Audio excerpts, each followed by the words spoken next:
third lease on life mo to. Baka fourth lease on life mo na ito. Basta importante lang sa kanya yung paghingi ng tawad sa amin. Hindi kami nagkulang. Eh siya nagkulong.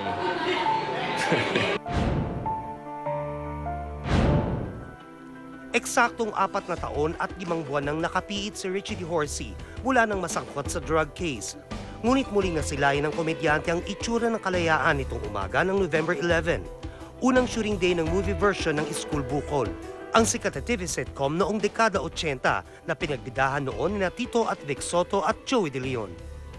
Kailan lang namin nalaman na nasa City Jail siya, Quezon City. At nung pinagtanong namin kung anong kaso, gaano katagal na siya nasa loob, parang nakakaawa rin. Gusto ni Direk kung makukumpleto lahat yung mga cast, yung mga semi-regulars, lahat, mas mabuti.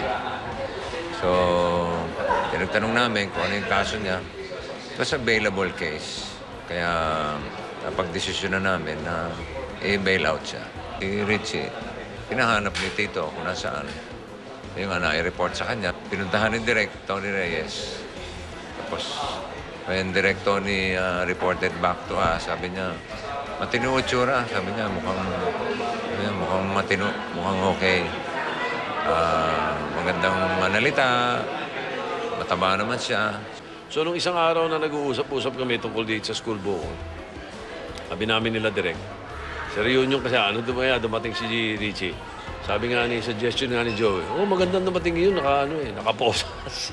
Nakaposas. Pinahanap ko. Hinahanap din ni Vic. Tapos, ngayon, nalaman namin na nakakulong. Inalam ko yung kaso. Yung kaso naman bailable. So, tinulungan namin siya. Si Direk at si Jamie Santos ang nanagot sa kanya. Actually, kasali talaga ako sa original. So, blessing nga naisip nila ako. Sige, sama natin si Richie. Masaya ako para talagang ibon at saka yung parang nakasalubong namin sa totoong tao.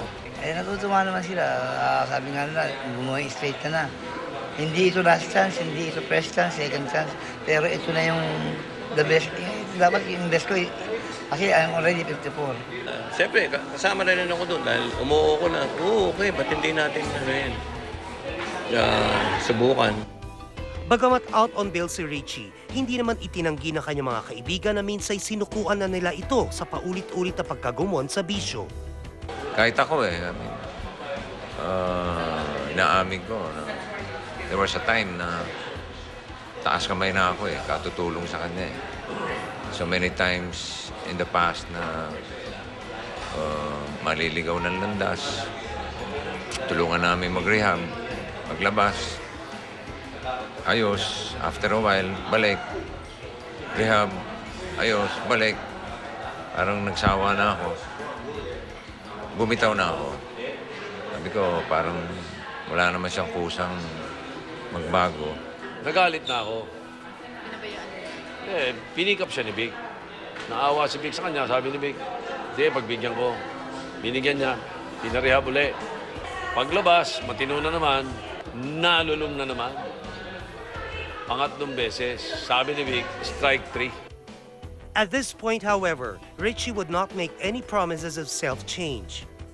Makakap nga sa akin, umiyak Pero sabi ni Vic, ayan, iiyak na naman niya. Kasalanan niya sa amin yung pinabayaan niya yung sarili niya. Ko nga sa interview kanina, hindi kami nagkulang. Siya nagkulong. Ayaw na niya mga ako. Basta importante lang sa kanya yung paghingi ng tawad sa amin. Lahat ng nakita niya, iniyakan Sa akin, yung una niya sinabi, patawarin mo lang ako, okay na. Sabi ko, pag-iisipan ko. Dahil ako kasi maiyak So, biniro-biro ko na lang. Pero, This is not only my second chance, ang dami ng chance. Basta ang gagawin ko na lang ngayon, maglilingkod ako sa Diyos. Kung ano yung grasyang ibibigay niya, tatanggapin. Humihingi po ako ng paumanhin sa lahat po ng mga nagtiwala dati sa akin. Maski na sa Tito Vic and Joey. Gamitin ko na rin to sa para humingi ng tawad sa asawa ko, sa mga anak ko, sa lahat, sa mga kamag-anak ko, sa mga taong nagtiwala sa akin na binaliwala ko. Ngayon po, ayoko na magsalita pero with the faith, yung po sa pananampalataya ko, iniaalay ko po para sa lahat. Kung pagdasal niyo po sana ako na tuloy-tuloy na po. Samantala, nagmistulang reunion ang unang araw ng shooting ng Iskul Bukol, kung saan sumipot ang mga naging bahagi ng nooy sitcom sa Channel 13, tulad din na Sharon Cuneta, Kay Torres at Jackie Aquino. Naroon din sina Oyo Boy Soto, Ryan Agoncillo at Carlene Aguilar na kasama sa movie version nito. Lahat ng mga naging taga-subaybay ng School Bukol, kasama sila sa grand reunion na to. Halos, I think, 90% kompleto. Si Mang Temi lang ang wala. Pag yun ang dumating, takbuhan tayo. Nakakatuwa. Kanina pa kami nagre-reminisce, no? Tatanda mo yung ganito, nung ganyan. Marami nangyari nung panahon ng School Bukol. At malapit na malapit sa puso namin ang School Bukol. This is one of our biggest breaks, as Tito Vic and Joey. Nauna ng 1 taon to sa Itbulaga. Kaya malaking bagay sa amin itong School Bukol. Hindi na makakalis sa amin. Sinantabi ko muna yung Enteng 5. Si Kay Torres has been naging member ng cast yan. Sarap siya, oo. Enjoy. I miss the feeling of being part of show business again. Kasi, yeah, and I grew up in that kind of environment, syempre, because of my mom. Kaya talagang I feel very nostalgic na alala ko lahat ng memories. Samantala, naging payak lang daw ang paggunita kamakailan ng ika-7 death anniversary ng kanyang pinaslang na ina na si Nida Blanca. Subalit nakatulong daw ang kanyang muling pagharap sa showbiz upang maisantabi ang mapait na alaala. So, itong pag-appear ko dito sa School Bukol is really a refreshing change for me. And it's a nice step for me to move forward. I'm still working on that. It'll take a while. For the sake of my mom, hindi ako kahit kailan mawawala ng pag-asa. Whether 10 years from now, someday umaasa pa rin ako malulutas yan.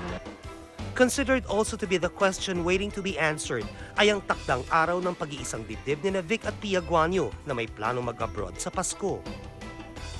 May mga usap-usapan nga na lumabas doon na nagpakasal na raw kami sa Las Vegas. Nabuntis na raw si Pia. Ay, buntis talaga siya sa Full House. Si Grace buntis. Yung pagpapakasal, hindi namin itatago yun. We will definitely announce it to the whole world. Every now and then, we make plans. Ano ang gusto mo? Nothing definite yet. Ako naman kung matutuloy, simple lang. Ayoko ng engranding. Simple lang, pamilya, kaibigan. Hindi namin itatago yun, if ever.